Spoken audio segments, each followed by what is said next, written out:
And now, weighing in out of the blue corner, Josh the Punk Thompson. 100%. And on the other mic, he weighs in from the red corner, Big Sean McCarthy. Happy New Year. It is 2023 and the Weighing In podcast is coming at you full steam. We are ready to go. We just had the last show of the year, the Rizin versus Bellator from Japan on New Year's Eve. It was epic, like every big show in Japan is. You got to. If you are an MMA fan, somewhere along the way, Josh, you know you fought there. If you're an MMA fan, you have got to go to a New Year's Eve show in Japan. It is unbelievable what they do. It's insane. I fought there on New Year's Eve. I've been the co-main event there on New Year's Eve. Fought at 4:30 in the morning on New Year's Eve. Sat at the venue for 14 hours before fighting on New Year's Eve. And look, all of those things, I have no regrets. I love that promotion. I love the way it was handled. The walkout, the stage, the presentation before they have their first fight is absolutely insane. The rain that comes down, the lightning and thunder behind you, all the lasers, everything. It's insane. It's crazy. The 50,000 people that are in the arena, packed out from top to bottom, sold out every single time they do a New Year's Eve show. People are like, oh, why are they doing it on New Year's Eve? Because in Japan, it's a huge deal. Yeah. What everyone should understand is that during New Year's Eve, right, when it was Pride, back when they had for their Fuji TV deal, they were the number 2 most watched show every year. The number 1 most watched show was that show called Wipeout. Remember that Wipeout show? It was like where people try to get through the mazes. People getting destroyed. Yeah, just getting wrecked. But that was the most watched on New Year's Eve. And then, Pride was the second most watched show. You're getting anywhere between 6 to 7 million people are watching it. Insane. Oh, more than that. More than that. I don't want people to come back to me going, hey, yeah, well, it's more like this, but I aimed a little bit low on that. But I really believe the numbers, they're like, what about the U.S. market? Look, the deal's to have it over there right now and look, and to really reignite what is going on.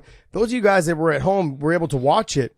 The crowd is huge. It's so big. The presentation's so big. The production is so big. It's just at another level. Everyone kept complaining. I saw people on social media about, the ropes got in the way.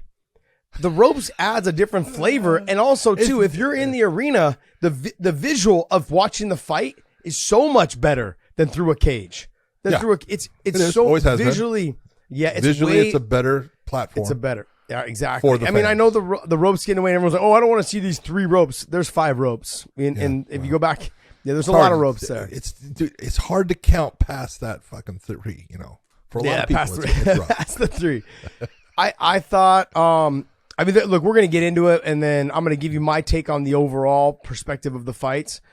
John also, too. But it's like, I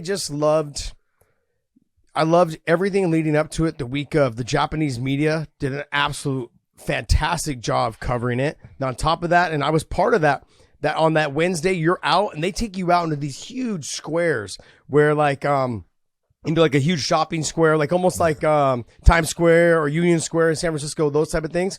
And they just do a huge media press conference. Fans are asking you questions. People are, media's asking you questions.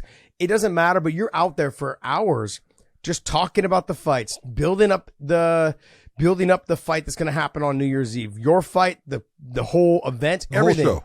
Yeah. It's fantastic, man. And then Juan Archuleta even came out and goes, man, the U.S. media just has nothing on this. This is just another level. Level.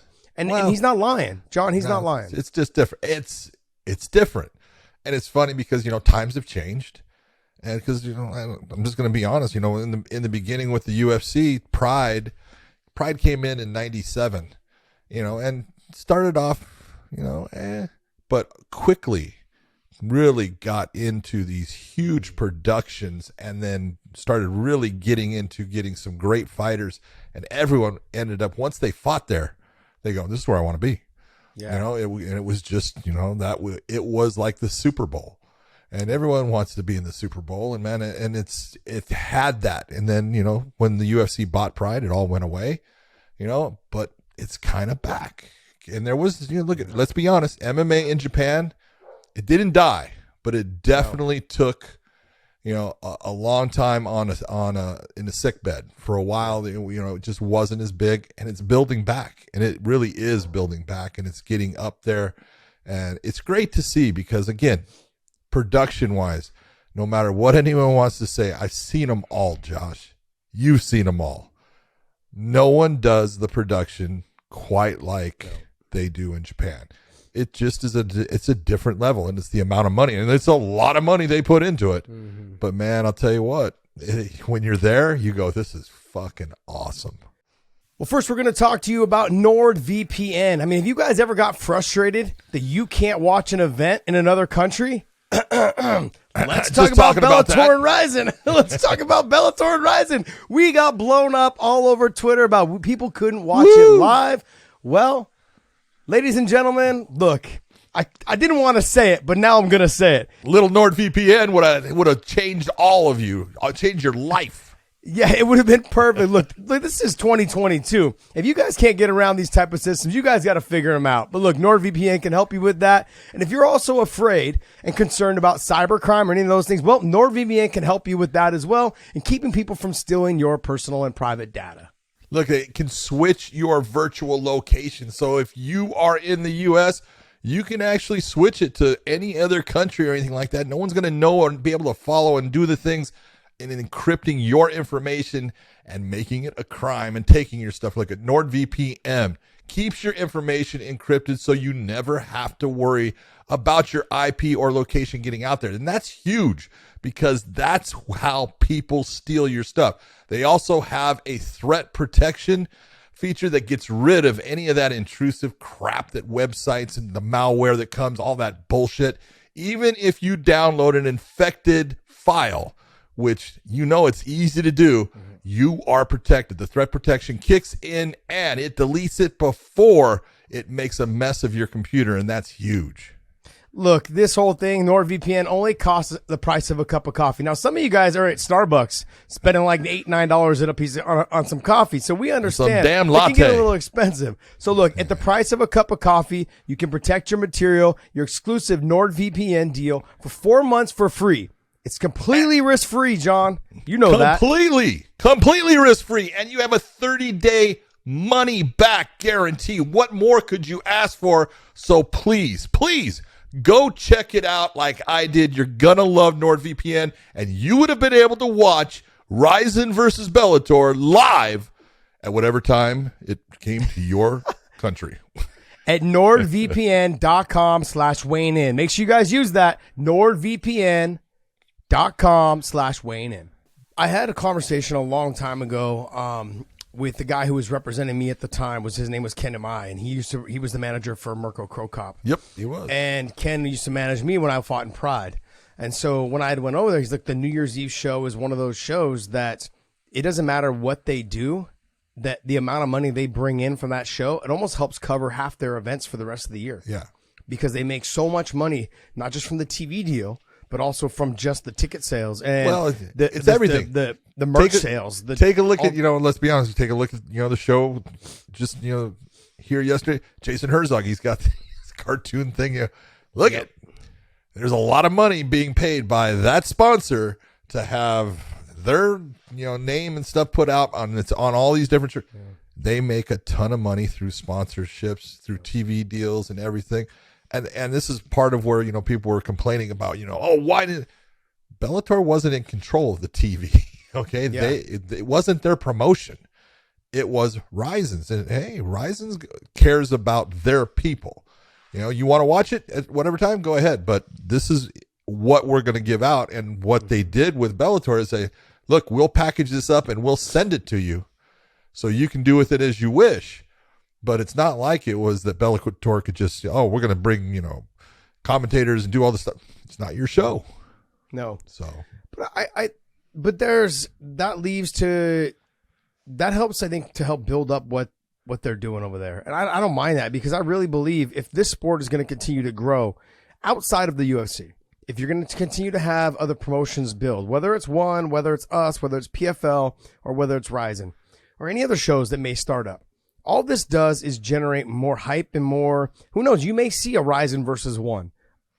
I doubt that, just to be honest, because I know the relationship between Bellator and Rizin seems to be pretty strong, and it's always been kind of strong with Saki Gabara and Koike.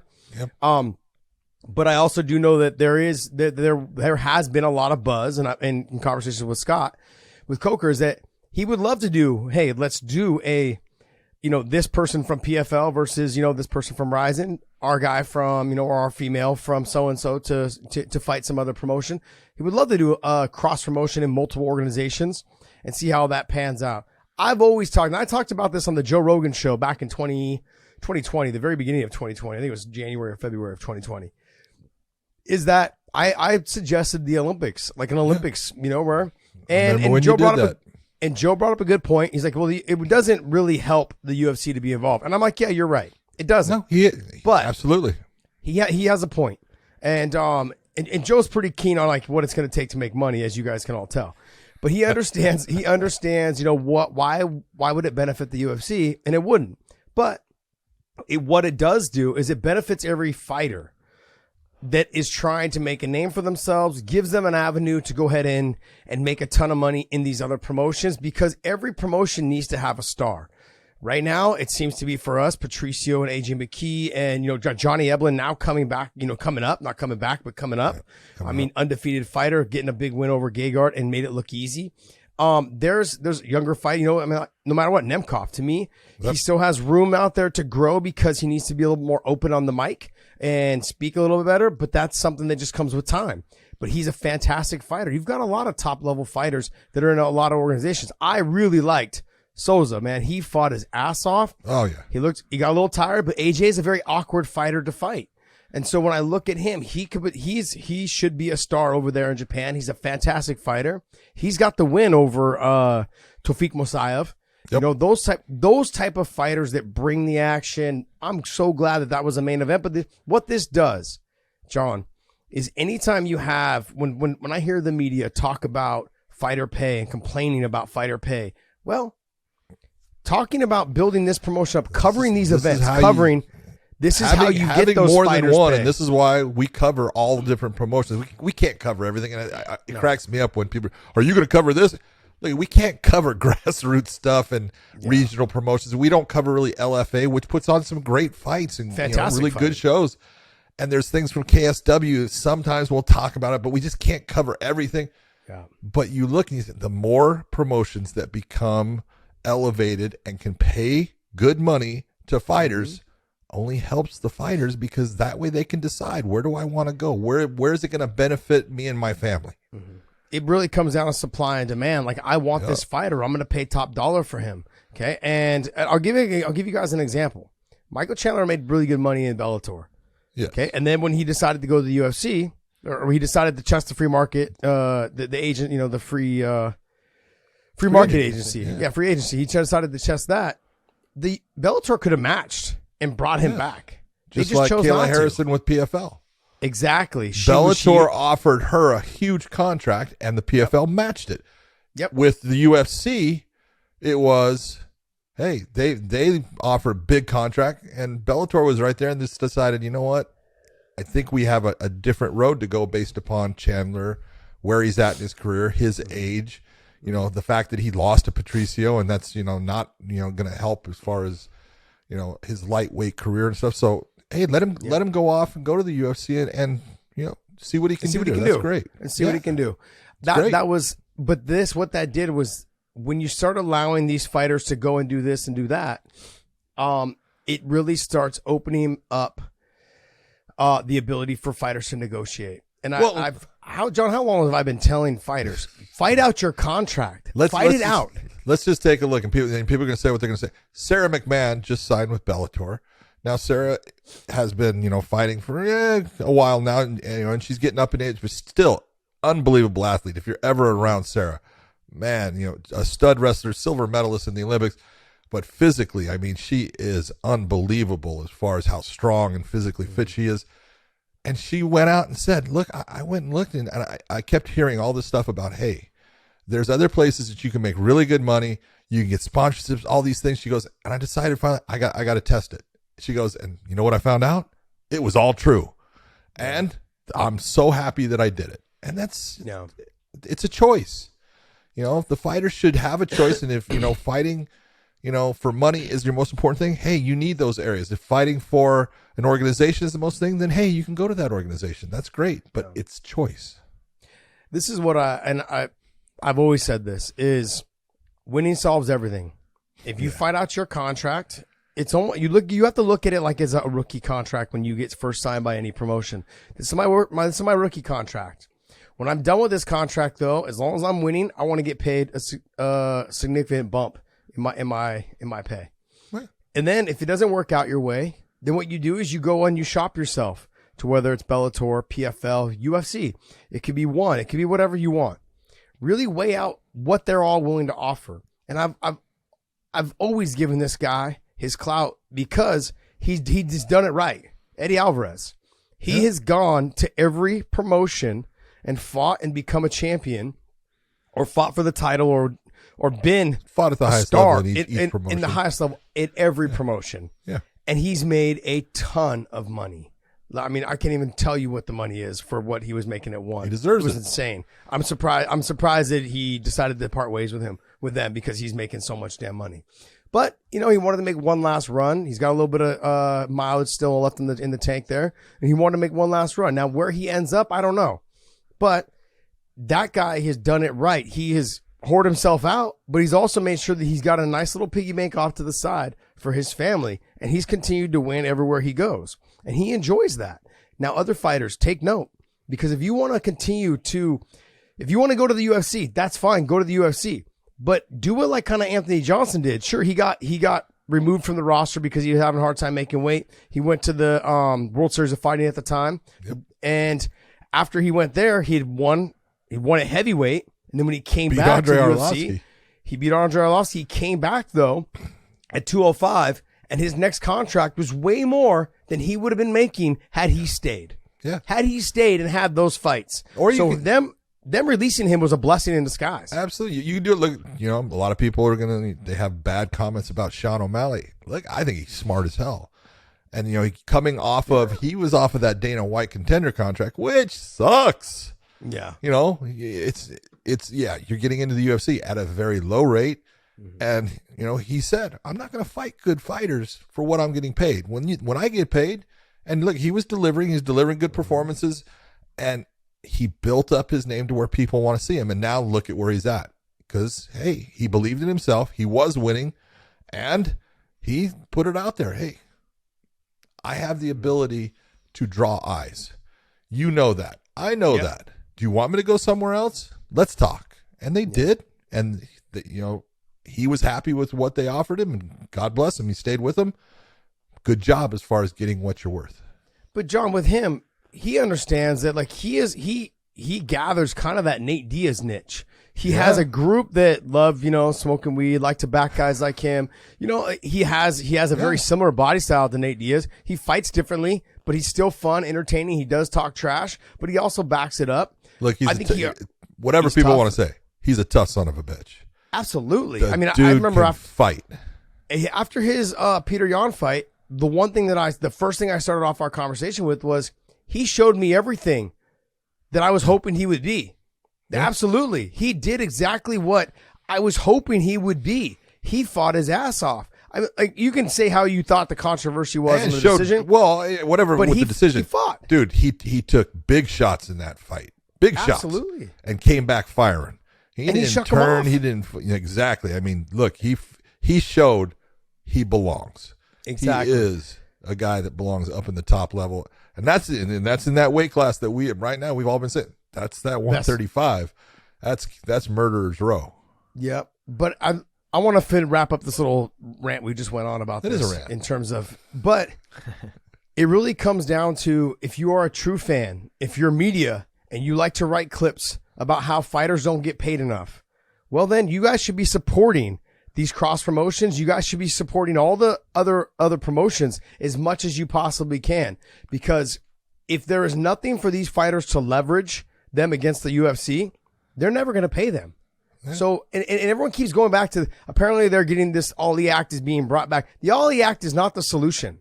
No. I'm going to be 100% honest with you guys. It's going to end up like boxing, and then you guys are going to start kicking yourselves in the ass later on when the sport's ruined. Yeah. It's going to end up with, okay, you're going to have AJ McKee, you're going to have Patricio, you're going to have, the champion that is going to make a ton of money. The other ones, maybe whoever they fight will make a ton, but then that's it. Everybody else down below is going to be making 10, 15, 20 grand because the precedent has already been set that the UFC can still pay 10 and 10 or 12 and 12 or 15 and 15, and Bellator can still pay 5 and 5 or 8 and 8 or 20 and 20 or whatever it is at a lower rate for the fighters that are not as high a level.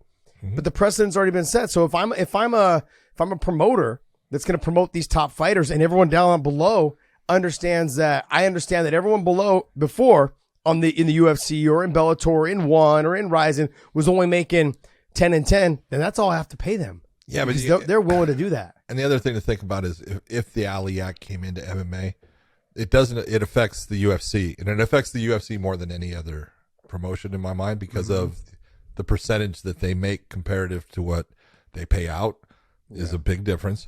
So it would make a huge impact in how much they paid out certain fighters. But again, it would only go to certain fighters. It would not be all of them. It's only going to be the top of the food chain guys that end up getting the big percentage of the difference.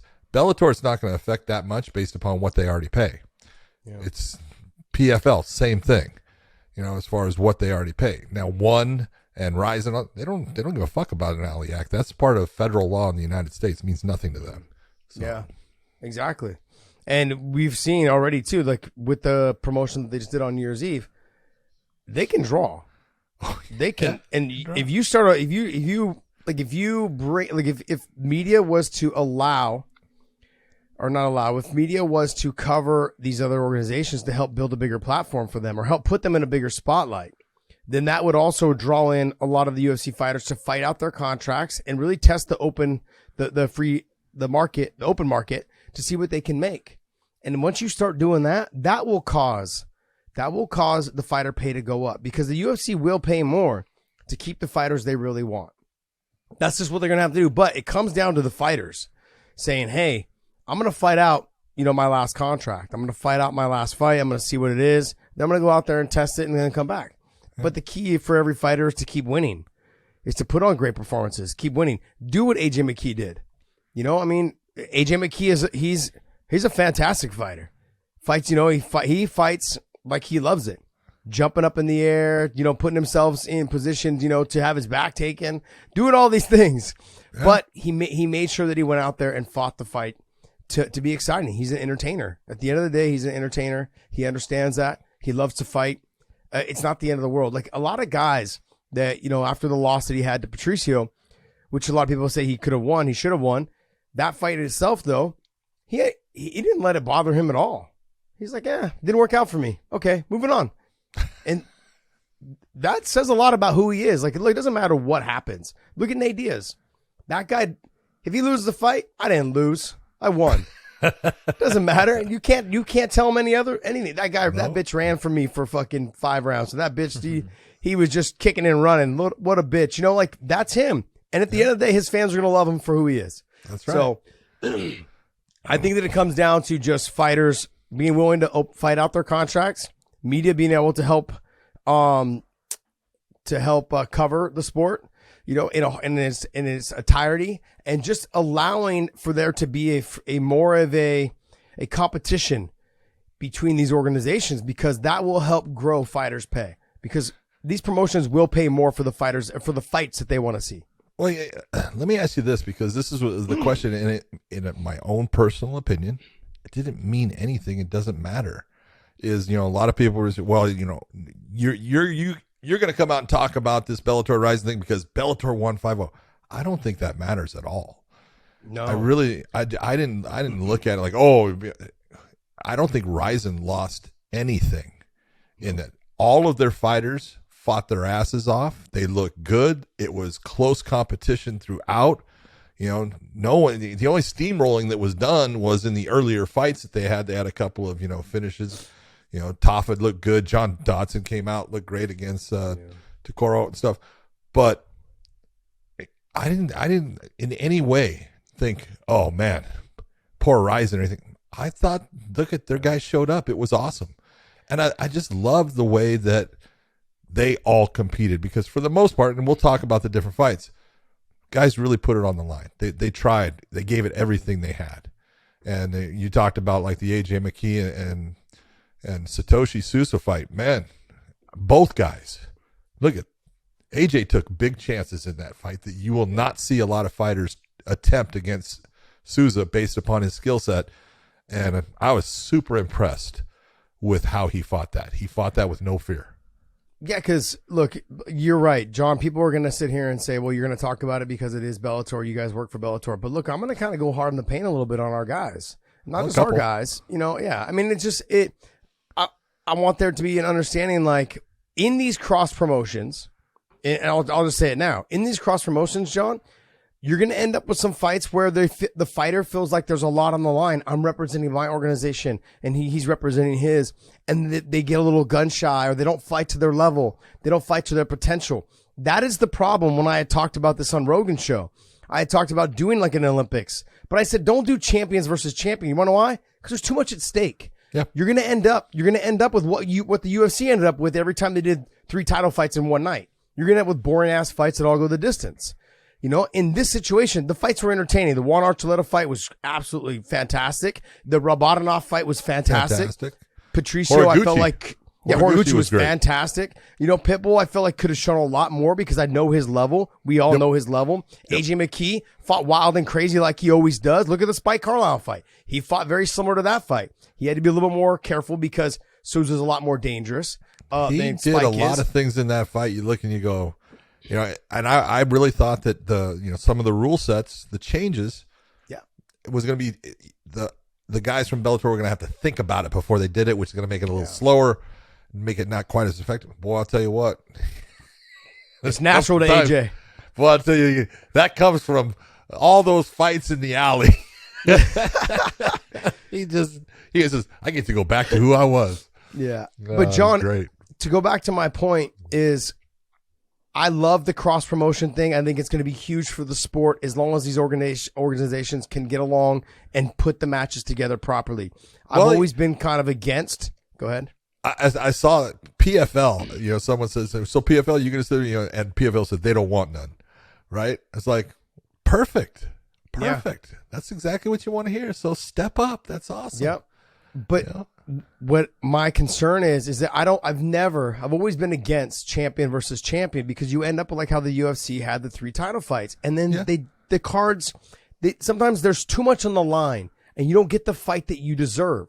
If you do, like, and I always go back to the MVP versus Stephen Thompson, both of them stylistically would love to just fight. You know what I mean? Like, you look at those fights and you're like, and they would love to compete against each other. Exactly. And so, and I go back to, I know there's plenty other ones. I mean, without putting champion versus champion and afraid to lose, like, oh, I'm the champ, I got to represent my organization.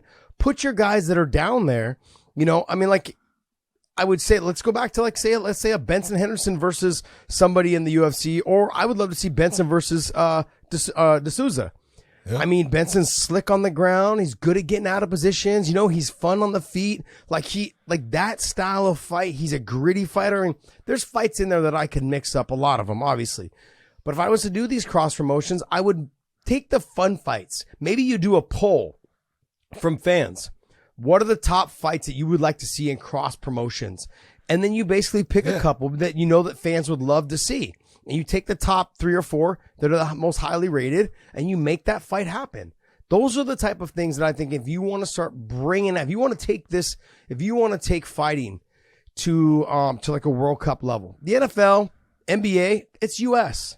It's not worldwide. People fighting is. And you can, and I believe fighting can become as big as something like the World Cup.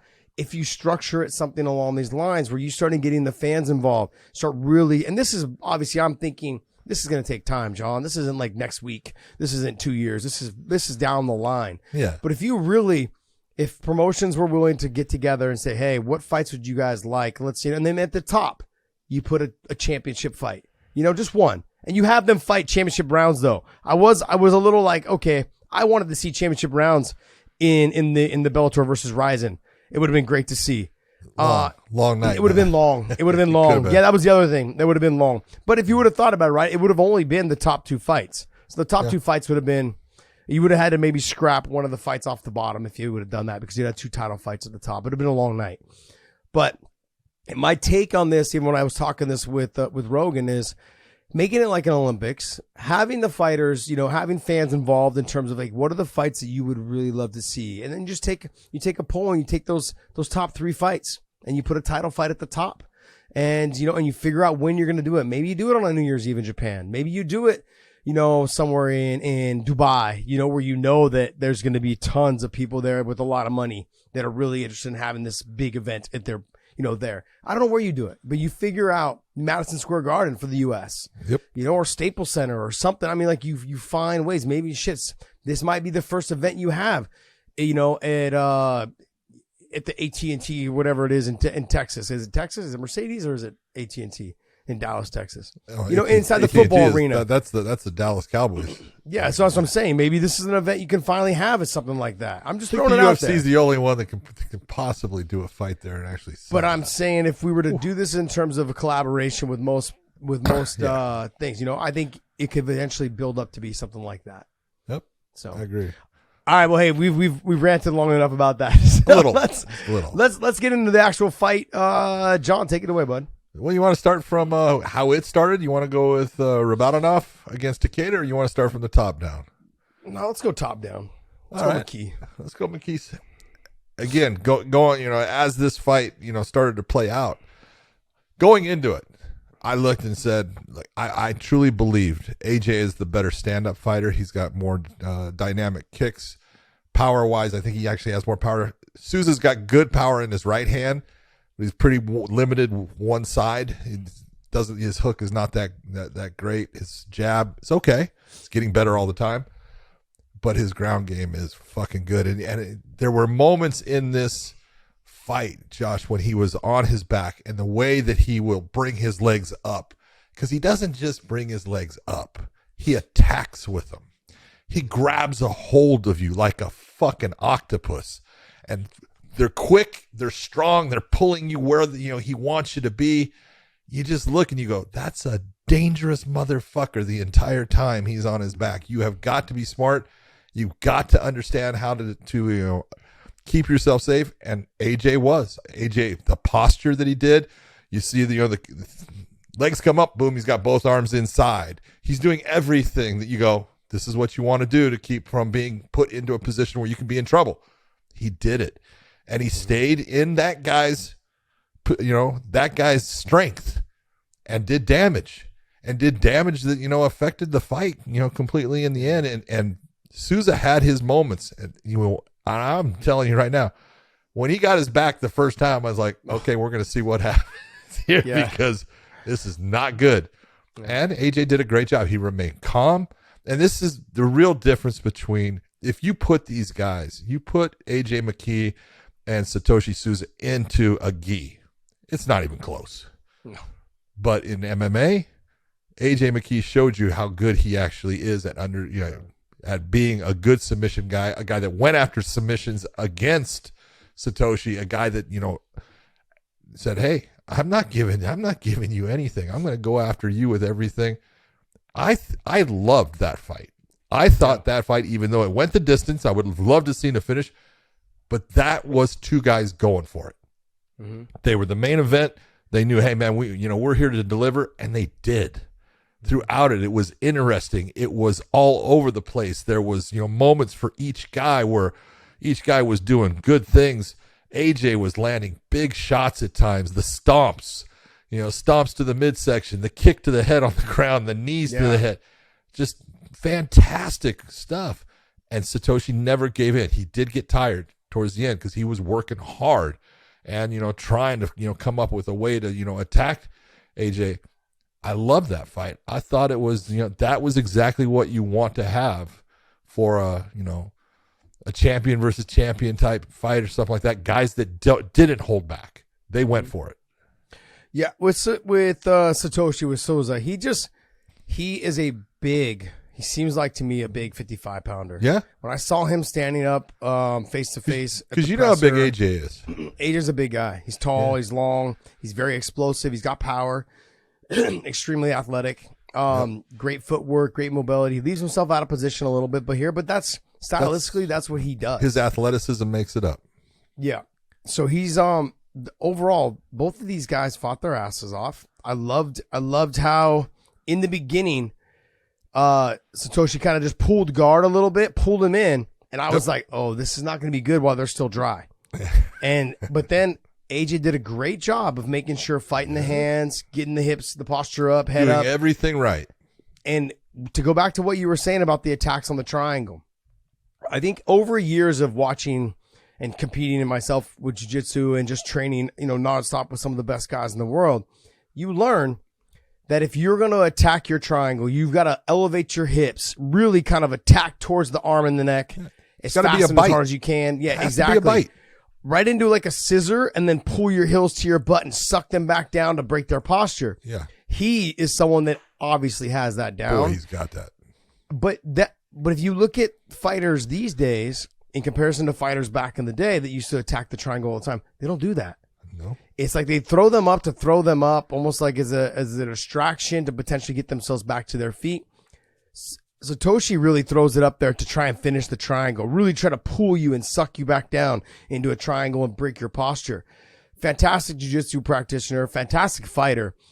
He just looked as he realized AJ was physically strong.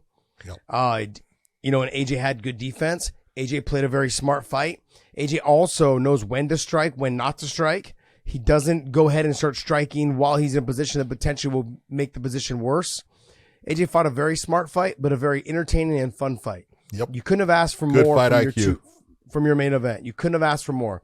Yeah. Sure, you want to finish, Sure. but when you're talking about guys that are at the highest level, competing at the highest level, Not in easy. the Especially biggest in 3 stage, rounds. even the UFCs, like there's been a handful that have had this many people in the arena. To be there in front of that many people and to fight one of the best guys or the champion over there, it's a big deal. It's not just a big deal, but there's a lot of nerves that play along. The adrenaline dump is real. The preparation leading out to the arena, the walk down, the fireworks, all that stuff, it gets to you. You don't realize. I don't know if you guys go to a nightclub. I mean, for me now at my old age, right? When I go to a nightclub and there's loud music, I could leave the nightclub at midnight, but if I'm there for like an hour and a half, I'm exhausted. I'm so tired.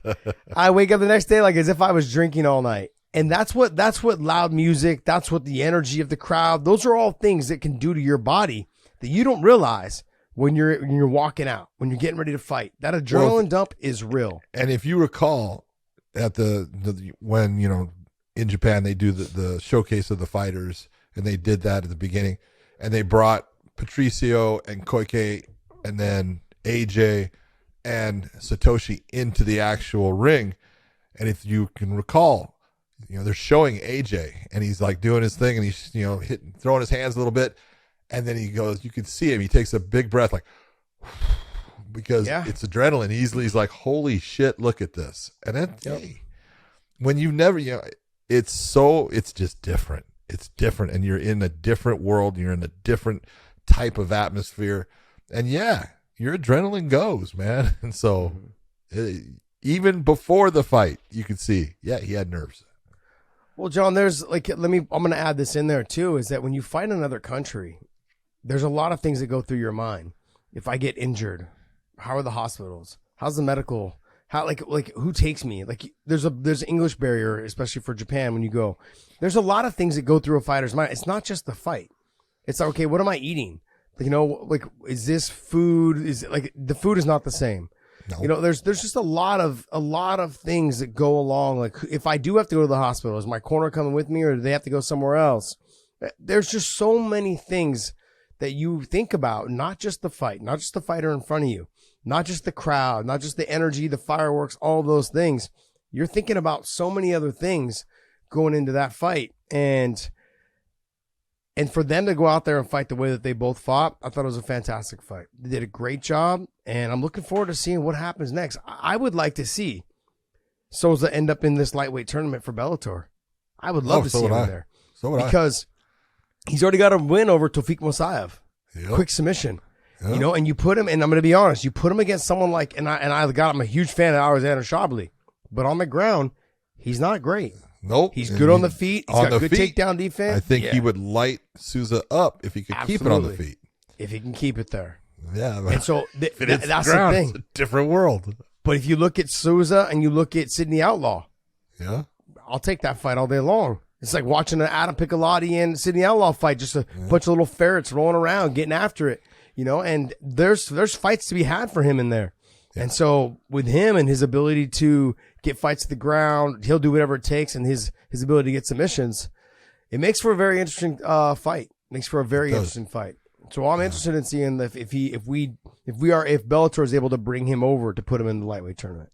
That'd be nice. Yep. All right, we had the actual champion versus champion fight in the featherweight because Kleber Koike Herbst is the Rizin featherweight champion, while Patricio Pitbull has been the featherweight champion except for just a short amount of time. Every now and then he'll hand it over to somebody and then he gets it back. But take a look at this fight, and I really, this is the one that I'm going to say I expected more. And when I say I expected more, Pitbull came out and did, we always do a talk beforehand, and he did exactly what he did when he fought Adam Borch. Mm-hmm. He's sitting there and he's controlling, being able to basically dictate the fight, and I'm winning. And I'm just going to continue doing what I'm doing because I'm winning. And he's right. He was winning. But you could see there were moments when he would hit Koike that there was huge reactions, Josh, because he was hurting. He was getting hit and it was hurting him. And I'll give it to Kleber. I thought he fought his ass off, trying everything he could to find a way to create a problem for Patricio. He just, wasn't ever able to really get there. He did that front kick. He landed that front kick a couple of times. It's just that it didn't hit under the chin. It kind of scraped up against the face, so it didn't have a whole lot of damaging impact. But he went to it often, and I think it's a smart move based upon Patricio and the way he controls distance. And that kick coming up can catch him. And it did a couple of times, but I really thought that Patricio had the opportunities at time to step on the gas pedal a little bit more, start throwing more than just the 1-1-2, and really go after him and force him. I'm not going to say put him, force him into that position where the tide starts to drown him. Yeah. And I honestly, this is the one I look at that you could really notice a difference in the skill set as far as there was a level difference. And taking nothing away from Koike, I really enjoyed the fight that he tried to put on, and he was tough. But I thought Patricio in that fight, if he had stepped on it, he could have actually possibly gotten rid of him. I think with Patricio, John, when somebody is as good as he is, yep. he never gets the credit that he deserves. No.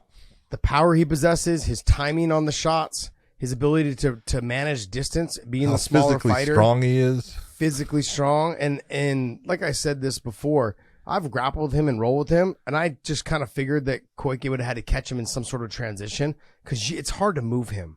Yeah. You could see when Koike did get him down, or when he threw him and then he came back up on top. But every time Pitbull was in his guard, he was so calm. He's like, "You're not physically strong enough to do anything to me. Exactly. You're not going to pull my posture down."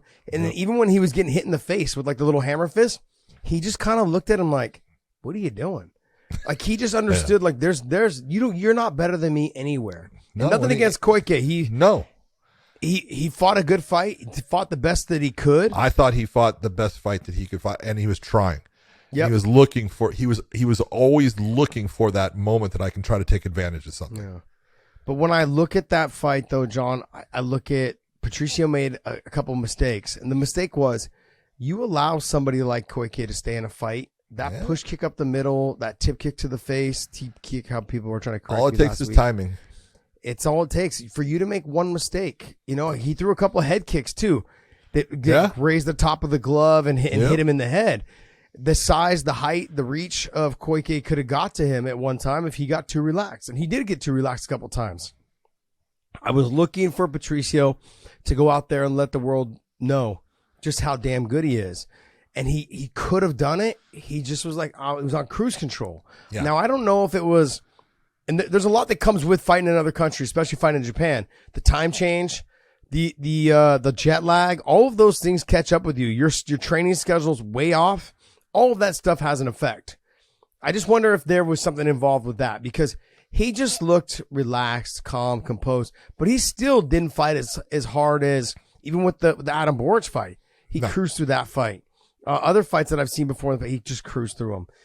I don't want to see him do that, because he can get guys out of there. And as you get older, letting these young guys stay in the fight could potentially get you in a lot of trouble, especially later on. Yeah. So even though it was a dominant performance, a dominant win, I'm a huge fan of Patricio. I wanted to see more. I wanted him to come out and let the world know, like, hey, this is who I am. Because this is a big fight, huge fight.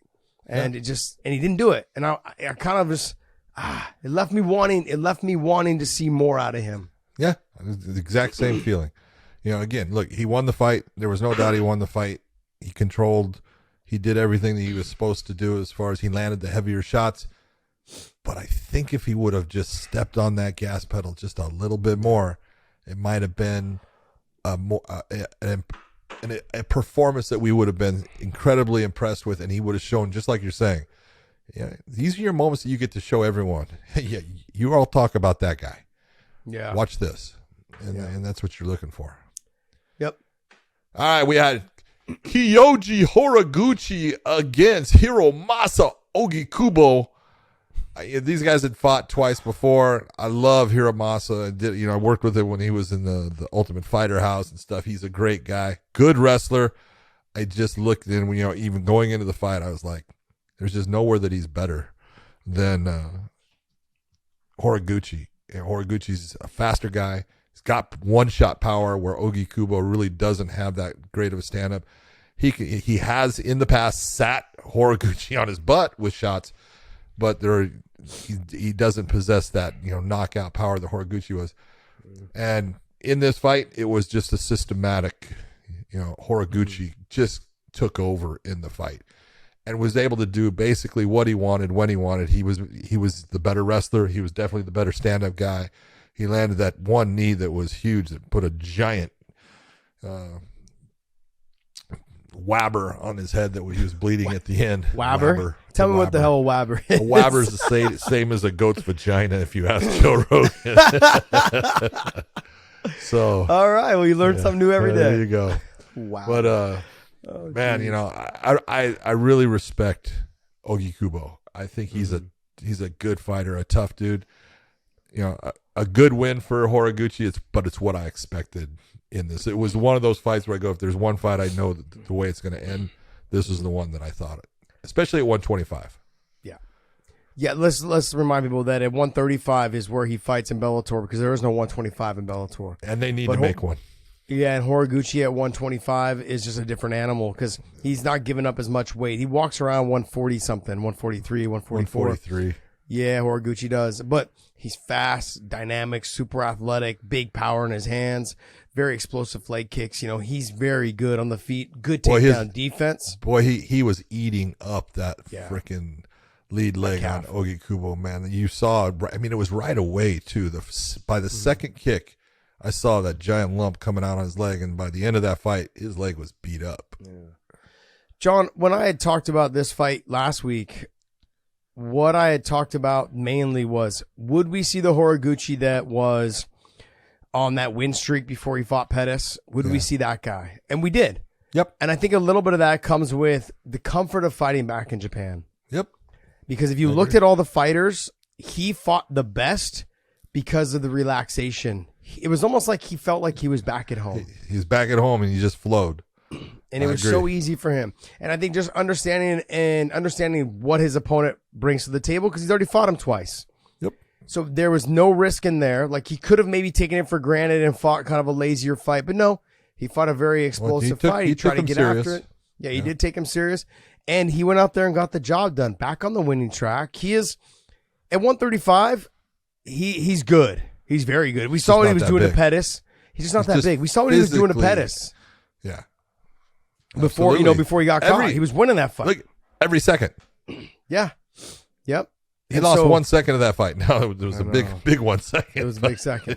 Yeah. But he had won every second of that fight. Yep. Sergio was having problems in finding him. Getting him back on track and getting him back in the win column and then putting him back out there in Bellator to see who he fights next. I mean, him against, Magomedov would be a great fight. There's other fighters out there for him to fight. I would like to see, possibly was it him and Barzola. That'd be a fun fight. The two of them. Yep. So there's fights to be made for him. I wanted to see how he would react being back at home, and he reacted exactly like I thought he would. Come out, relaxed, felt comfortable in that ring, felt comfortable out there in front of his fans, in front of his, in Japan. He just felt like he was at home. He looked good. He looked fluid. He looked controlled. He dominated every aspect of that fight, and he's back. Yeah. At 125, he just so good, man. So good. The one thing I would love to see, though, I would love to see Bellator come up with a 125-pound weight class because that's where he belongs. Well, John, here's the thing, though, John. Look, I know he belongs at 125, but this is the area where we say, hey, can we do a couple trades? Maybe you guys like Demetrius Johnson. Can we trade you for him? Can we give you a guide? And I've talked about trades for the longest time, and I'll talk about it. There was an opportunity. There was a chance that Cain Velasquez was about to get traded to Bellator from the UFC. There was talk about it. That there was negotiations going on, back right before he fought Ngannou, about 2 or 3 months before he fought Ngannou. There was talk about potentially trading for Cain Velasquez, and I didn't know who it was going to be for, but there was talk and conversation. Now, I don't know the relationship between Koike and One, but I mean, I would love to see if we could potentially get DJ. You have DJ and Horiguchi at 125. I'd love to see that fight. I'd love to see it. Well, we've already seen it once. I know, but I'm saying to get a trade. Yeah. If you can get a trade for him, and then you build then you build your 125-pound division, you're not going to tell me that the UFC is going to say they have the best 125-pounders in the world anymore. You're not going to tell me that. That's just what That's true. So if you can get that trade. It's true. So, next. All right, we had Juan Archuleta coming out with the best performance as far as the walkout. Dude, I was like, I'm tired. All the squatting and all the thing and everything. He came out with that Jaguar costume and stuff. I loved it. I thought it was great. I love when guys can have and show personality, a side of them, something that's important to them. I thought it was great. Coming up against Suchol Kim, who, look, I thought that this fight would be just a barn burner based upon Kim coming forward as hard as he does. Even his walkout was a run out. He made DC look very slow because DC used to do the run down the aisle, and Kim came down even faster than DC and stuff. So BJ Penn is probably the fastest run out there is when it comes to that thing ever. But Kim was right there with him. He had a longer ramp to go, but I really enjoyed this fight. I thought it was a back and forth contest. I thought the wrestling by Archuleta was the difference maker. I thought he actually had some problems with Kim on the feet. There was some times that Kim was He had a lot of problems with him on the feet, John. Yeah. Well, that's why he started wrestling. That low calf kick hurt him badly. As soon as he got hit with it, I watched his leg buckle as he stepped back, and I went, oh, and it was right at the end of the round and stuff. But man, you could see the kicks of Kim were definitely affecting Juan and made Juan go, oh yeah, plan 2, we're going to the ground. Yeah. And he was, luckily he's that good in the wrestling that he could take him to the ground and he controlled it. He did a lot of smart, very good thing. The lacing of the arm, bringing the arm around, catching it, lacing it, and then, throwing shots up. The one thing I love about Archuleta is that he will let go of a position to try to land a big shot. He doesn't sit there and go, oh, I don't want to let go of the position. He'll do it. And it actually makes it for what is a very entertaining, action-filled fight. Yeah, I was really shocked because Juan looked like the one out of all of them. I mean, outside Rabadanov, he also had some issues as well. He looked like he was slowing down, and not just slowing down, but the adrenaline dump was real. Maybe carrying that big, huge outfit out there, like Deontay Wilder walking out with that big. He got exhausted walking to the ring. I think a little bit of that buildup, the adrenaline dump, the conversation we had with him the weekend before when he was on our show talking about how he wanted to press the action. He wanted to fight at a fast pace.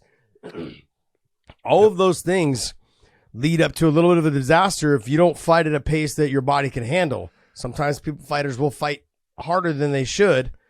It's not so much fighting harder than you should, just learning like, hey, when do I need to take a step back and get a deep breath? Okay, now go ahead and re-enter. Take a breath. Some fighters, young fighters normally have that problem. You know, they fight so aggressively. Like Paddy Pimblett, classic example. Fight so aggressive that sometimes he leaves him no gas tank left in the second and third round. With Juan, he's been known for his cardio forever. But in this fight, as the calf kick played a factor, his movement was there, but he seemed a step slower. He seemed like he was loading up a little bit more. It wasn't just flowing out, ripping the body, and then come back up top to the head. It was big movements, and Kim was able to get in and out of the way of it and leaving Juan out of position, which you know as well as most, is that if you miss a shot, it takes a lot of energy out of you. It's almost as if... Because you have to catch your body weight, you have to catch all that and bring it back towards that squared off position. It's not easy. So missing shots, when you're making someone miss, you're expending a ton of energy, and there's no outcome. There's no results for what you're doing, and so you're not causing any damage. And then later on, as the fight went on, he had to resort to wrestling to really slow this fight down and control the pace, because he wasn't getting the results he wanted on the feet. I mean, he got clipped a couple times on the feet. The calf kick played a factor, you know. And so as this fight was going on, I was like, oh.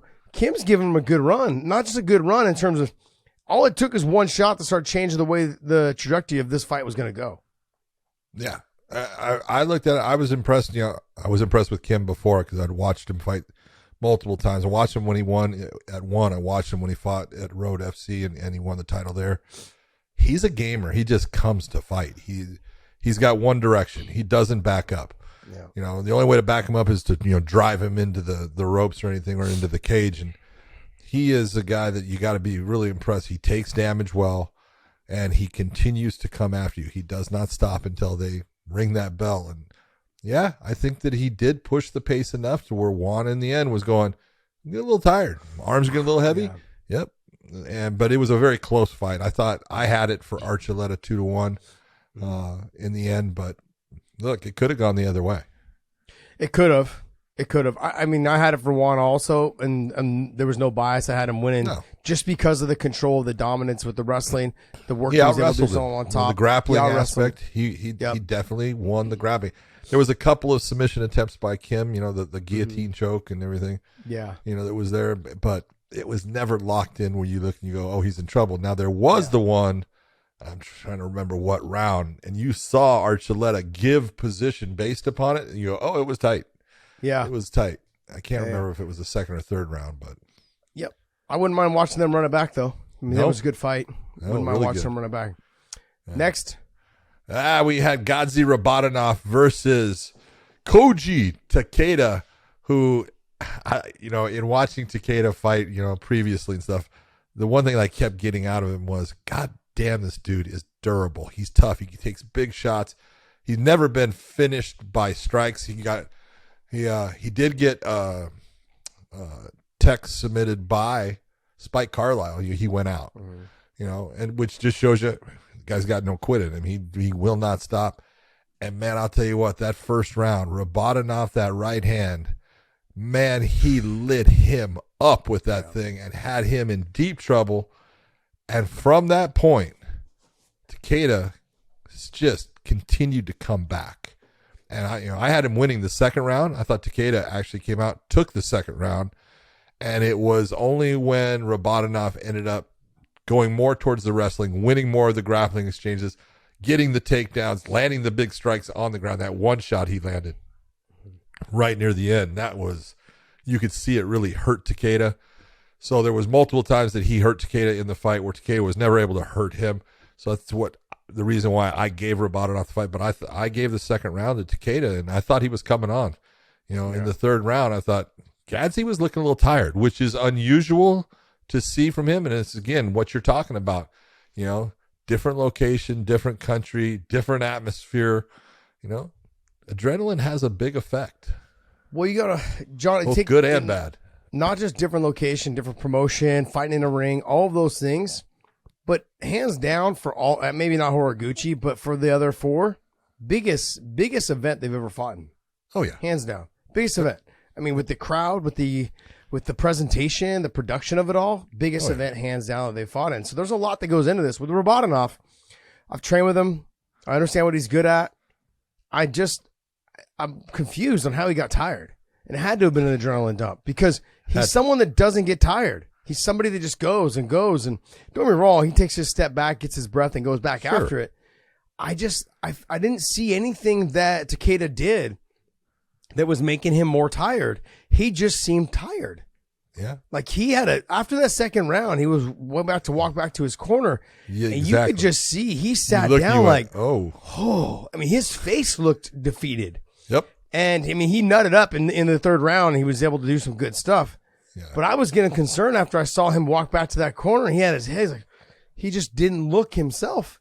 And I was like, man, what is going on? So I don't know. I don't know what it was. One of the things I think, he realized, after that first round, I think, his confidence was high. After the second round, it wasn't all there. No. He did not have a good round, and Takeda had a good round. Takeda now didn't damage him, but Takeda put the fight where he wanted it to be. He landed, probably the cleaner shots, nothing that I think really hurt Godzi, but, after that round, Godzi's going, son of a bitch, I think I just lost that one. And yes, you did. Yes, you did. Look, my recap on the whole night is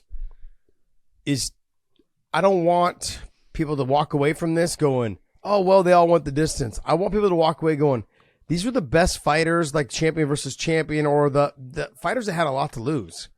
And so for future expectations, this is why I would like for the promotions to give more of the entertaining fights. Fighters that are maybe like ranked number 6, number 8, somewhere in there. When you start putting champion versus champion and they've been champion in the organization for a while, they start thinking, look, if I don't win this, people are not going to think I'm any good. Now, if you're lower down in the rankings, it doesn't mean just stylistically it can be matchups, and so I'd like to see more of the lower ranked guys and matchups that make a lot of sense. Can you imagine if you had a Sabahu Masi versus or a Brendan Ward over there fighting somebody?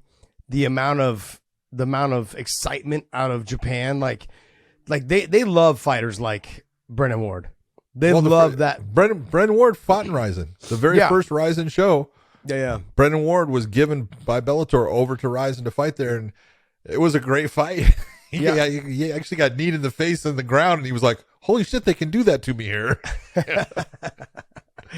So, you know what I mean? Like there's fighters to be had that we can take. I would love to see MVP versus any of their fighters over there, but just having a different style, like when you're taking the two best guys, they are going to fight a little bit more conservative, or maybe they're not, or they're going to fight to make sure that they're winning. When you get into the Brennan Wards, the Sabah Hamasis, the Paul Daly, I know he's retired, but like you send fighters like that over there to put on shows.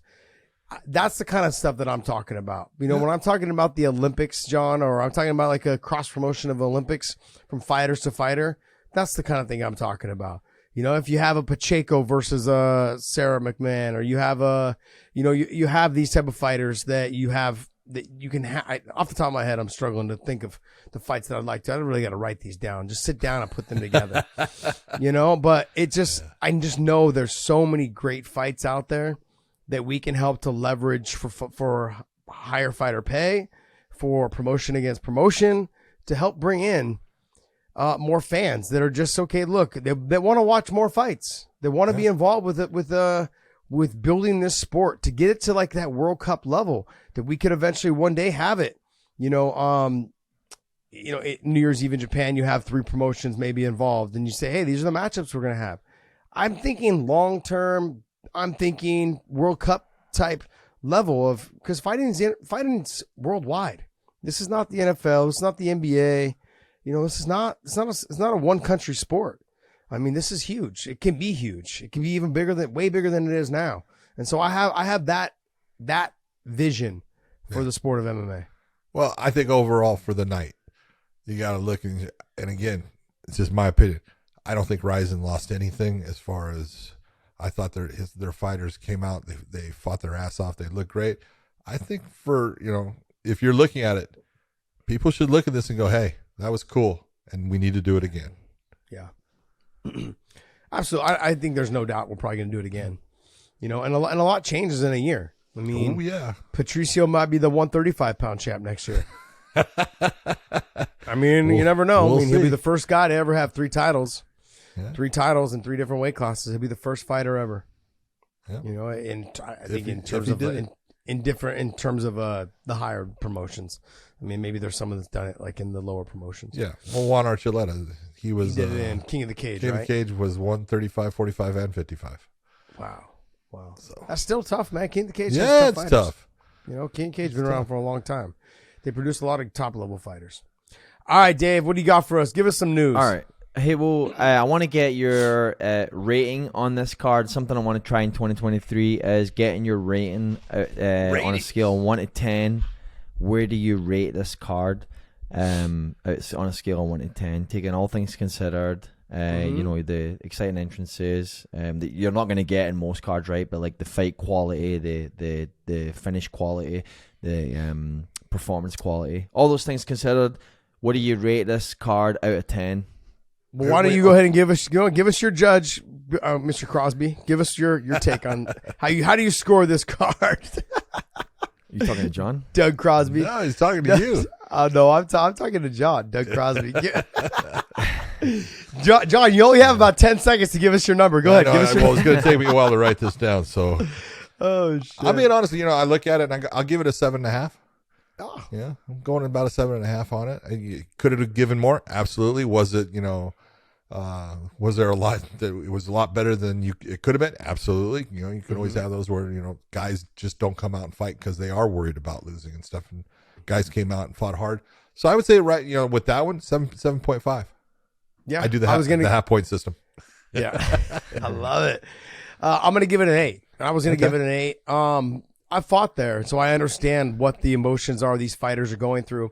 And so my expectation for their performance and the levels that they had to fight at to be entertaining, a lot on the line, promotion versus promotion. First time it's really been done when it comes down to the higher level of promotions. That all at stake. They fought their asses off. They delivered. I know they went the distance. The top fights didn't have the finishes that we were hoping for. But at the end of the day, you're not talking about Joe Blow off the street or guys from underneath the fucking bridge. You're talking about some of the best fighters in the world. And so, there's a lot of strategy comes involved, but there's also a lot at stake and that they had in the back of their mind going, I don't want to lose, especially when you got to that main event and AJ was the only one left and he's thinking, man, I can't be the only guy. I can't be the only one that loses. You know what I mean? So there's a lot at stake. And so Souza with a lot of the pressure of, hey, I have to get this win. I have to be the only one to win. Yep. And so there's a lot more pressure. That's why I'd never seen him get tired the way he was tired. He was super fatigued after that second round. But he had never been past the second round. That's true, but I'm saying I'd never seen him that laboring. Yeah. You know what I mean? True. So yeah. And it's exhausting to hit submissions and try attack submissions or from the bottom or try to control the top position when you're tired. I give it an 8. There could obviously be some differences, and like I said, I'm gonna keep going back to this. Is I want to see fighters that don't have as much at stake, fighters that are going to go out because they love, and all these fighters love fighting, but they're going to really just lay it out there. Like they're not worried about losing their title. They're not worried about, okay, I'm the champion. If I lose, then it makes my whole organization look bad. That's not what I think in these type of events. You've got to have a couple of those in this main card, and then at the top you have the guy or the girl. But then let me ask you this: do you think if you have a fight like Pitbull versus Koike, that their title should be on the line? I think for this first one, no. I don't think they should have done it on the line, but I do think that those are things that you're going to have to learn to, or promotions are going to have to get this figured out. Yeah. Who pays for what? Who pays for the title? Do they defend that title when they fight over in the other organization? Because if they are the first 2 promotions to start doing this and the title goes wherever they go, ooh. Because now every time that fighter fights, he's representing both organizations. Does that other promotion pay half that fighter's purse? Now can those fighters start making more money? Like, it depends. No. And now you start getting better TV deals. If they're fighting in a Rizin show, Rizin is paying for them. If they're fighting in a Bellator show, Bellator is paying for them. Okay. Okay, but then now, how do you start? Are you able to start maybe cross promoting your TV networks and your sponsors to start making a bigger brand? You know, like there's so many people don't realize, and I honestly, I can't even wrap my head around it, to be honest. Like, you know, the refs. How did you get Jason Herzog to wear that shirt? Did they just ask him? He didn't have a choice. But does he get paid for that at all? Does he get paid for that at all? Like, nope. That's the thing. So those are the little things like that, John. I mean, like, I know corner guys, when they come in, they wear stuff on their back? But that's not Pride's corner. That's my corner. Yeah. So, like, there's a lot of little details. Oh, is it? Well, no. Like, if my corners that are yeah, I mean, right. But no, but those are like my corners that came to work my corner. Yeah, I understand what you're saying. Do they have to wear your well, I don't, shirt? Okay, so let me ask you this: is it when it's the UFC? Is it the UFC's corner or is it your? Oh, yeah, that's true. No, I get it. UFC's corner. I understand all that. I do. I get all that. Yeah. But then, do you want to start going in that avenue if you guys are doing something that is outside of what the UFC is doing? You want to change it up and shake it up. You could. I don't know. There's so many little details that need to be worked out between promotions, especially financially. And so I like that that they did this. I like that they put it together. I could see this maybe only being a once a year type situation. Absolutely. But if the title is on the line, yes, absolutely. I mean, I would be cool. I'd be fine with it every 2 years. Also, it'd be every other year. I'd be fine with that as well. So champions start changing, guys in the rankings, females in the rankings start going up and down. You know, that type of stuff. There's a lot that each promotion, Koike and Sakakibara, would have to work out. And if PFL jumped into the mix, there's a lot they'd have to work out as well. You know, if one jumped in it as well, I don't know. There's a lot, John. There's a lot, but there's so much to be desired. There's so many things, so many possibilities. So much for you to actually gain. Yeah, there really is. Mm-hmm. Because, like I said, it could be just me, but I don't think Rizin lost to anything. I think that as long as your fighters go out there and put on good fights and good performances, that's all that matters. Yeah, I agree. Which is actually similar to the old, the Pride mindset, and it is Rizin's mindset since it is Sakakibara. He doesn't care if you win. Yeah. If you win and you suck in winning because you don't fight and you just like control and stuff, he's not going to have you back. But if you go out there and lose, but you fought your ass off, he's going to bring you back all the time. Well, you got to remember, like they had Baroni over there when Baroni fought Minowa. Minowa wasn't the best fighter in the world, but shit, he was entertaining. Yep. He fought his ass off. He was entertaining. And I remember being out there with Baroni and Minowa. And just that fight in itself, I was like, holy shit, the head stomps, the head kicks, all that stuff. Insane. Just insane. Like, and they always had Minowa back. They had Brony back several times. Well, and you remember Sean Shirk went there. Because Sean Shirk was managed by Monty Cox and Matt Hughes at the same time. They were both at 170 at that time because then Shirk went down in weight. But Shirk went out and fought his normal wrestling and just didn't perform well. He won the fight. Yeah. They never had him back. No. So nope. I agree. All right. Well, I give it an 8. You gave it a 7.5. It's right there. I can see that. All right. Okay. Next. All right. Well, we are not veering from this cross promotion stuff yet. So Dana White was talked to about the whole cross promotion thing. And his comments on this were that if someone is really that good, they're going to be in the UFC regardless. So I'd love to get your reaction to that. Does that always reign true, or is that just Dana White's? Okay. But let me give it the easiest one that I can for you. Who is the person that Dana White wanted the most? Fedor Emelianenko. Hello, and never got him. So to sit there and say that the best are going to end up here anyways, sorry. It's already been proven that that's just not true. And there's a lot of guys out there that I can tell, come up with the names on that. Look, this guy's good and he deserved to be, fighting against guys in the UFC and stuff. But he decided, hey, I don't want to put up with some of the things that are there, things like that, and decided I'm not going there. I'll continue to fight and I'll continue to fight where I want to fight and I'll make my money this way and I'll make a lot of money, and they have. And so to sit there and say, oh, I don't need to cross promote. No, look, and I don't put this against Dana in any way. Not at all. I understand Dana's point on this, and I'm not saying he's wrong. But to say that, oh, all the good ones are going to end up here anyways, that's not true, and that's come about. So that point is not, he's not lying. He's just not looking back and saying, oh, yeah, well, that one or this one. But the one thing that I will say is, look, he did try it. He did, with pride. Yeah. Back, with Chuck Liddell and Enrico Rodriguez and things like that. He didn't get anything in return. They said, oh, we're going to send over Sakuraba. They never did. And so he was like, I got burned. I'm not going to allow someone to burn me again. And so he looks at it now like, hey, we are the biggest organization. He is absolutely right. And what's it do for my organization? Mm-hmm. What does it do for me as the promoter? And he's saying that, no, it's only a benefit for the other promotions, and I'm not here to benefit them. And so his choice is to say, I'm not going to do it. I wish he would. And again, just like what Josh is saying, you don't have to do your champions.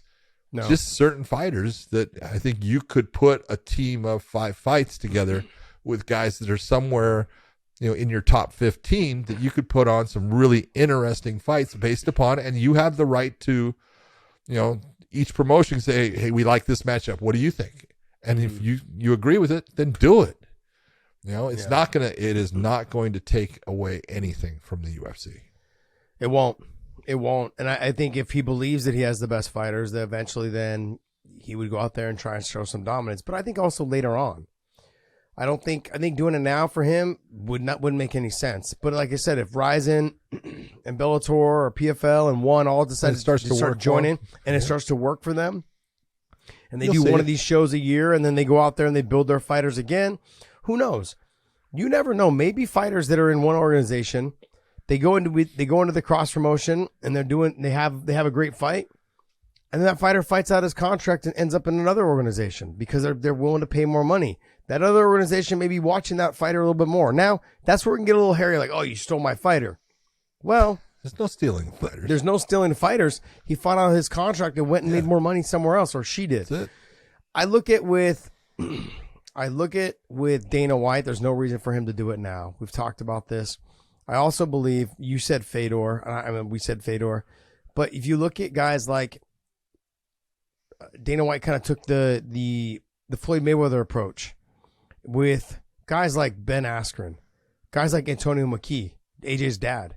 He didn't bring him in until they were older. Those guys were the best fighters in the world long before that.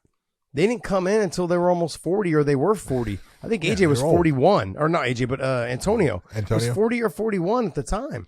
Yeah. I mean, I remember, like I said, I've put this on record, man. I ducked that motherfucker at least 3 or 4 times. I didn't want to fight that guy. I didn't want to fight him. King of the Cage had offered me to fight him. Like the Ultimate Athlete, I think, offered me to fight him. I remember several times people offered me to fight him. I think the WFA had offered me to fight him. I was like, no. I knew he was physically strong. I knew he was a good wrestler. I knew he was a grinder on top. I knew that he was hard to get away from. I was like, nah, man, I'm not losing my chance to get in. At the time, but UFC was pretty much the only other organization. I knew that. Hey, this is where I'm gonna go. I fought in the WFA, but I fought Rob McCullough, who I knew I could take down, who I knew I could stand with a little bit. I knew I could fight that game. I just look at fighters when he says, yeah, they're gonna end up there eventually. Yeah, but are they gonna end up there in their prime? That's one. Are you just trying to bring the fighters in that are dangerous, that you're not really high on, to bring them in to get beat later on in their career? Like, that doesn't mean they're all going to get there, John. That's the thing. No. There's so many good fighters. Like Yaroslav Amosov, 26-0. He's got the best record in MMA right now. Yeah. Now, he's got his hands full with Logan Storley. Yes. And I can go into this big I can go into this big, this family tree type situation and just start breaking it down. Like, I've heard, we talked to corners, we talked to managers, we talked to coaches, we talked to gyms and other fighters. Logan Storley out-wrestles and dominates top position against Kamaru Usman. Now, I think Usman's a fantastic fighter. Now, on the feet, Usman has been proven to be the better striker than Logan Storley. Logan Storley is also getting better. He's only got 11 or 12 fights. He's got 1 loss to Yaroslav Amosov. Yeah, 14 got fights. 12. 14 fights now? Okay. So, but he's still relatively young in the sport. And his only loss is to Yaroslav Amosov, who's 26-0. They'll be fighting again in Dublin, which is a fantastic fight. And they'll be fighting again, Yep. in Dublin, Ireland, and Bellator. But if I look at those guys, like Logan Storley may never fight in the UFC. Amosov may never fight in the UFC. Right. There's fighters, Paul Daly would have never fought in the UFC. He would have just kept doing what he did, but he got bought out in the Strikeforce buyout. Strikeforce. That's right. And so there was fighters that didn't care whether they ever went back to the UFC when they were fighting for Strikeforce. Robbie Lawler being one of them, Nick Diaz being one of them. There's a lot. You have to remember the amount of fighters that they acquired in that thing. It was huge. Ronda Rousey, Amanda Nunes, Miesha Tate. I mean, there was a plethora of all Nate these Marquardt, fighters that everyone T. talks Wood. about. Oh, it's like those came from Strikeforce, baby. Yes. It's like people don't recall and they don't remember, but absolutely. T. Wood.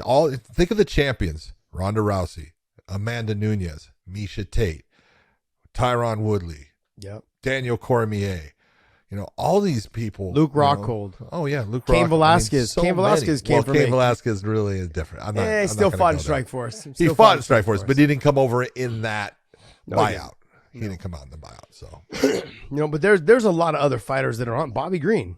Bobby Green came over from Strikeforce. I mean, there's a lot of fighters that came over. Tim Kennedy. Yoel Tim Romero. Yep.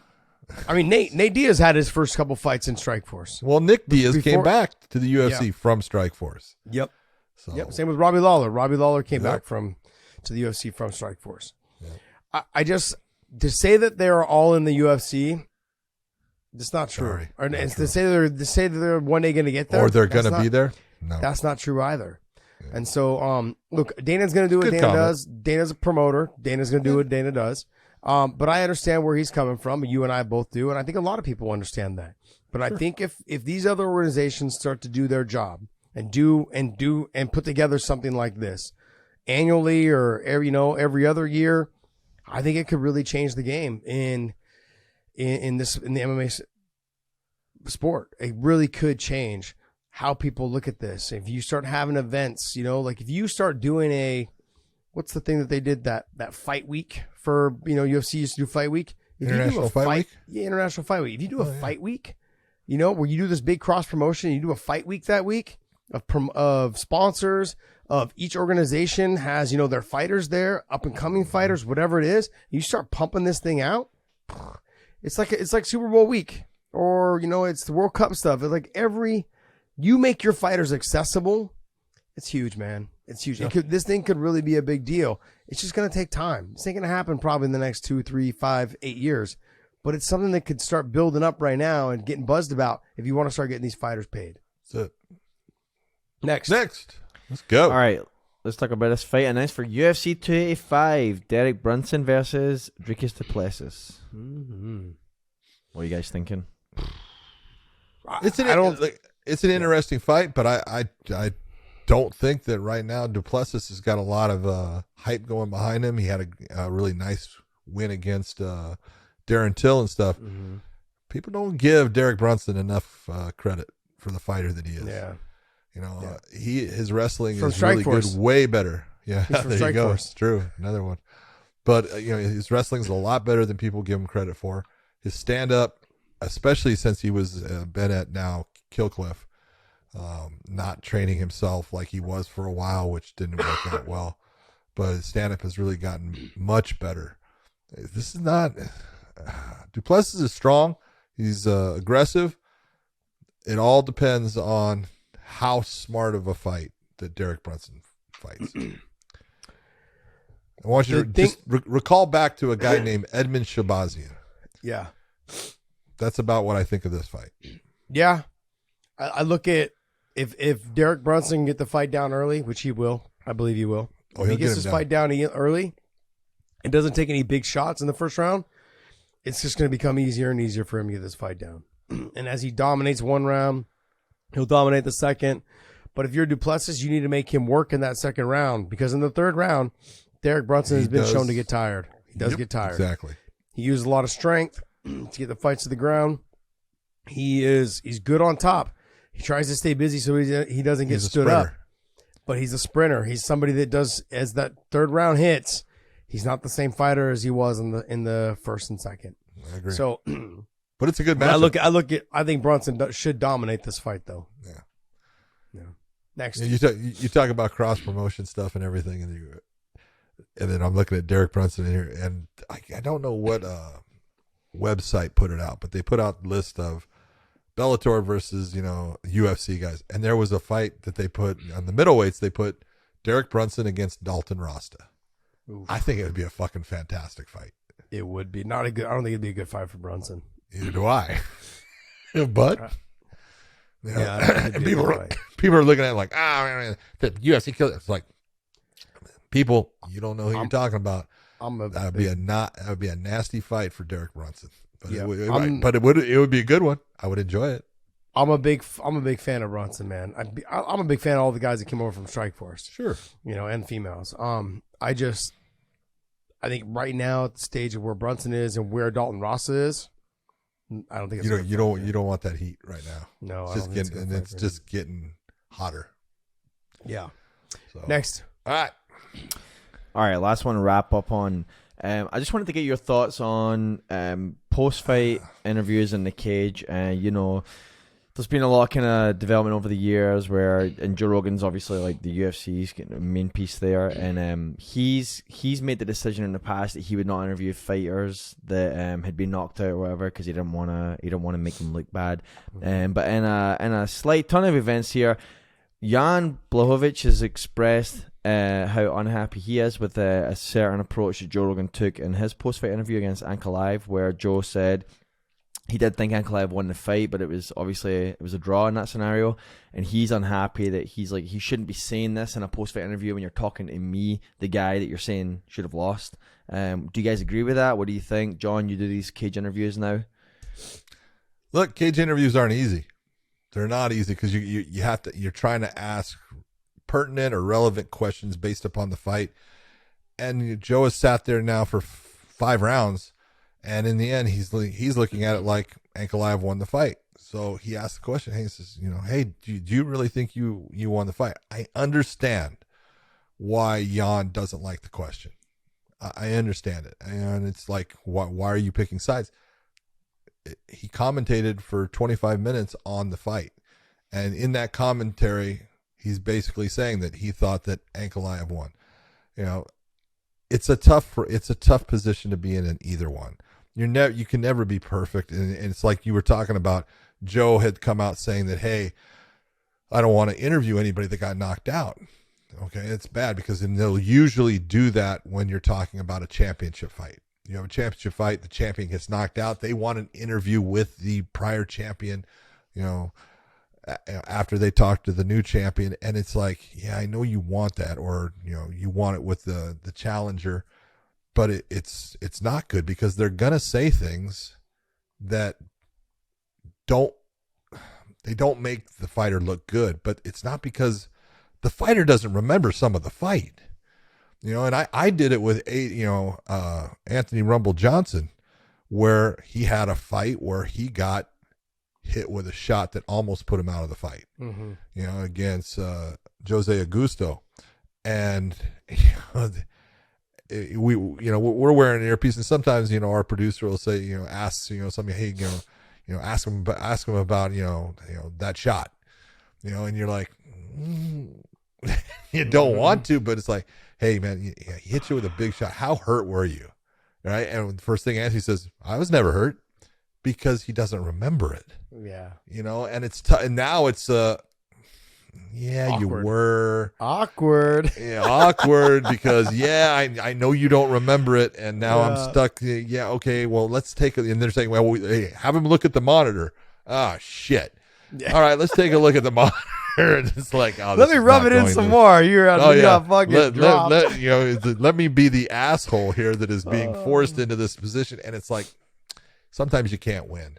Like I said, I understand how Jan feels. Joe Rogan is the best there is at being that guy, in cage, in the interviews, and for the most part, let's just be honest. How many guys fighting in the UFC love the fact they get the opportunity to be interviewed and talk to Joe Rogan? Bunch of them. I'm not gonna lie, man. When I did his show, man, I was a little giddy. it was, you're like, hey, I mean, it's, I don't know. It's just something about it, man. Rogan got the Rogan effect. Hey, man. You know what it is. There are those people out there. Yeah. Look, AJ handled it like a professional. He's like, oh, man. Oh, I didn't even know it. Like, hey. It's like, AJ's always been, Anthony Johnson's always been. He's honest. Fantastic, man. Fantastic. He's honest with himself. Man, that's news to me. I didn't, Wow. I don't remember that. Well, there you go. It's like, yeah. Shit. So, well, shit. And as the interviewer, it is awkward that you got to put him on the spot like that. But you also want to see the real. You want to see the realism, or you want to see that realness from the fighter. What's that? The authenticity. The authentic. Yeah, you go. Oh, there you go. There's the big word for myself. There you go. Nice podcast, Dave. Thank you. You want to see them be authentic in what they're gonna say and what they're gonna do and how they react. Those are all things that are very important on building fans as well. Yeah. I mean, look at. I'll give you an example. Luke Rockhold. Fucking people hated him, right? But that last interview he did with Joe Rogan, where he says, "Oh fuck, I'm old." Yeah. Fantastic. Everyone just erupted. Hold on. And think about it. You're so right. And it's a great comparison because you're absolutely right. Luke is especially when he was young, man, I really enjoyed Luke. He was a great guy. He's a great guy. What's that? He is a great guy. Oh yeah. A great guy. But if you watched him as he went into the UFC, there was a cockiness that was there that came out and people didn't like him. Mm-hmm. But that last interview was the real Luke Rockhold. You got exactly a guy in that position he was being honest and he was real. And fucking that was the greatest interview he ever did. Yeah. And that's what you're looking to get. Like you're looking to get someone that's real. Yeah, someone that's real. Like Dave said, them being authentic on who they really are. And Luke presented that with that. I think with Jan, a little bit of his feelings are hurt. Yeah. I can't help that your feelings get hurt. No. That's the thing. And look, and when you're talking with Joe, like you said, Joe's been doing this for 20 years, but he's also just did 25 minutes of your fight. Yep. And what he saw is what he saw. You're not going to change, he's not going to change his mind. He's talking to millions of people every damn podcast. You think he's going to change his mind based off of your feelings getting hurt? No. But he doesn't want to hurt your feelings. No, he's not trying to. That is not his intent. He's not there trying to make you look bad. He's just asking a question. It's like, did you think that you'd won this? Yeah. I mean, how many, like you said, people have fighters. They've all tried to win their fights because in the back of their mind, like, man, I'm going to talk to Joe. You know what I mean? Like that in the back of their mind, that's there. That's another thing that fighters think about, not just the crowd, not just maybe going to the hospital after, not just, am I going to be able to go to my after party? There's a ton of things that go through fighters' minds, leading up to this. Like, is Rogan going to interview me? And I think in this situation, look, him just saying like, from the way I saw it, I didn't think you won the fight. And if you don't think that he should be saying that, well, why don't you just give him the reasons why you thought you won? And that's it. Like, hey, he says he shouldn't say things like that. Well, do you want just people to sugarcoat shit to you like your whole life? That's the problem though, John. Like everyone, like if I can't speak the truth to you and you can't take it like a man, that's when we start having problems with what's right and what's not right. Look, my opinion, it's like an asshole, man. Opinion. Everyone has one. Yeah, everyone has one. Yeah. Joe's got a little bit more clout on when his opinion, when he says it, maybe that's what really hurt his feelings. But Jan hurts Jan's feelings, but it just really came down to that was his opinion.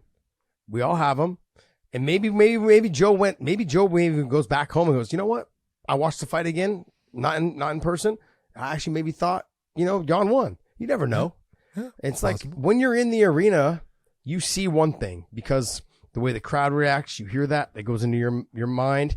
The way the shots hit live. They're way different than when you hear them on TV and when you see them on TV. The snap back, the sweat, all that stuff flying, the blood, on your desk sometimes, John. Yeah. We've been there. Like it's it's different. Sometimes it's a lot more than blood. Yeah. The way that I judge the fight is based off of all those things that are happening inside the arena at that time. And so for Joe to say what he did, or what he thought, that's his opinion. And for Jan to be upset about it, look, the judge's decision was already given. It doesn't matter what Joe thought. It was a draw. Move on. Okay, look, you thought I lost. Okay, well, I thought I won. And, we'll see if we can do it again. That's really what it comes down to. Exactly. I agree. Yeah. I'll let it die. Is that everything? That's everything. That's everything. All right, guys. Hey, go to WayneInMerch.com. Pick up some of our merch. John's got the shirt on. And Podcast Dave, put your camera on so we can see this hat, buddy. Come on, let me see that hat. Oh, never mind. See that old balding head. What the hell is it, man? I threw my hat. Jesus, away, no one cares about your freaking. Where's it at? You had it on when we came on. Over there. I know it's over there. It's getting really tight with the headphones, so I just get your butt up and go. I want to see it. It looks good. Stand by. Let me see it. Stand by. Stand by. I like that. Oh, you got the one? He's got the old throwback one. Yeah. I see. I like that one. I like that one. Yeah. I like that. You like it? Oh yeah, I like this one a lot. Good. And then even our wing and logo one is good as well. Yeah, nice. That one there right it is. there, right? There it is. Yeah, and then John, let me see your shirt. My shirt's fantastic. Yeah, I like that one. That's nice. Nice shield. Stars and stripes. Looking I'm good. gonna have to get some stuff. Wing and podcast. I got to get some stuff. Dave said that Elaine sent us a link that we can get it through, that we can buy it through. Yeah, that's true. Yeah. Can you find it, Dave, and just send it back to me? Because I haven't bought any yet. I got to get it. So, but I like the new designs. What's it? Who did it? Who did the designs? On which ones? These? Yeah, that one. Mark did. Okay. So Mark did the designs. It looks good. I like it a lot. And then we'll have to get together some new designs. Have to have Dave get to work on some new stuff. Right, Dave? Yeah. But that's all at WayneInMerch.com. So Dave's like, I got better things to do. Yeah. Pick up some of our merch and John, take us away, bud. Hey, for everyone out there, it is the start of the new year. Whatever you have decided is your New Year's resolution, stick with it. Don't give it up. And we will see you.